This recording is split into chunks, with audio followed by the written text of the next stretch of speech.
जय हो भारत का संविधान, जय श्री राम। आज महाराष्ट्राला एक गोष्ट खात्रीलायक समजली कि पत्रकार किसी के सामने झुकते नहीं है, पत्रकारिता किसी के सामने झुकती नहीं है। काल ज्या अपप्रवृत्त विचारानं संजय दीना पाटील यांनी ज्या प्रकारे अपमानित केलं होतं, त्यांनी बोलवलेल्या पत्रकार परिषदेला पत्रकारांनी त्याच्या तोंडावर जाऊन पाठ फिरवली।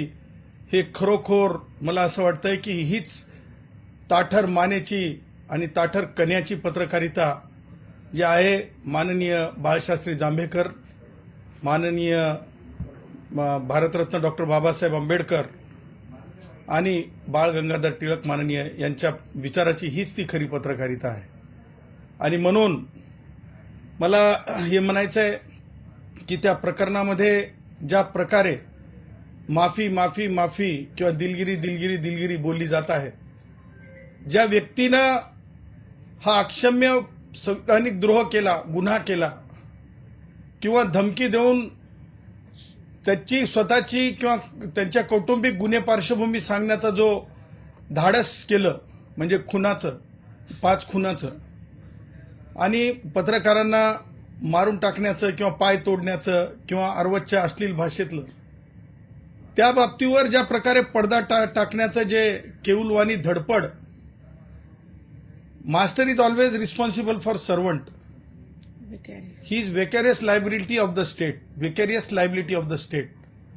मला हे म्हणायचं आहे की उपमुख्यमंत्री एकनाथरावजी शिंदे साहेब, एकनाथ शिंदे साहेब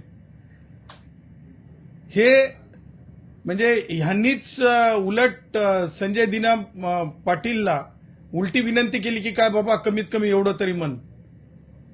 असं काय आहे का? कारण बॉडी लँग्वेजवरून असं वाटत नव्हतं की त्यांना पश्चाताप आहे म्हणून बोलणाऱ्यांना।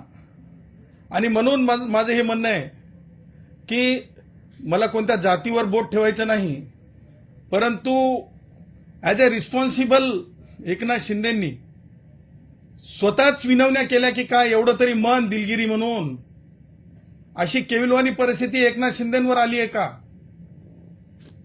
कारण त्या बॉडी लँग्वेजवरून वाटत नाही। आणि मग 2, मी जातीवर बोलत नाही, कोणत्या जातीचे, मला जातीचा उल्लेख करायचा नाही, पण आमचे उदय एक ते स्वतःच माफी मागायला लागले। अरे दिलगिरी ते मागतायत ज्यांनी केलं आणि तुम्ही माफी मागताय। ही कोणती गुन्हे संहितेच्या न्यायाची पद्धत आहे की सार्वजनिकपणे सामाजिक न्यायाची पद्धत आहे? मला उदयची जात ब्राह्मण आहे की कोण आहे ह्याच्यावर मला बोलायचं नाही, परंतु आमच्या उदयला पुढे केलंय का? त्यानंतर उदय माझे मित्र आहेत, कौटुंबिक मित्र आहेत, सन्माननीय उदय सामंत असं घ्या, म्हणजे कारण ते लागताना बरेच वेळ दुसऱ्यांच्या काळजाला लागेल।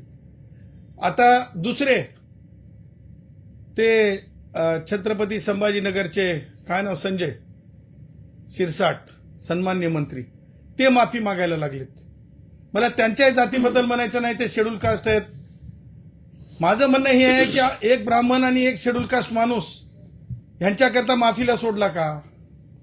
यांनी स्वतः माफी म्हणले का? दिलगिरी आणि माफी हे 2 वेगवेगळे शब्द आहेत। मला वाटलं होतं राज ठाकरे आज काहीतरी डॅशिंग बोलतील, परंतु राज ठाकरे नाव न घेता बोलले, नाव न घेता बोलले। थोडी हिंमत दाखवायला पाहिजे होती राज ठाकरेंनी, थोडी हिंमत दाखवायला पाहिजे होती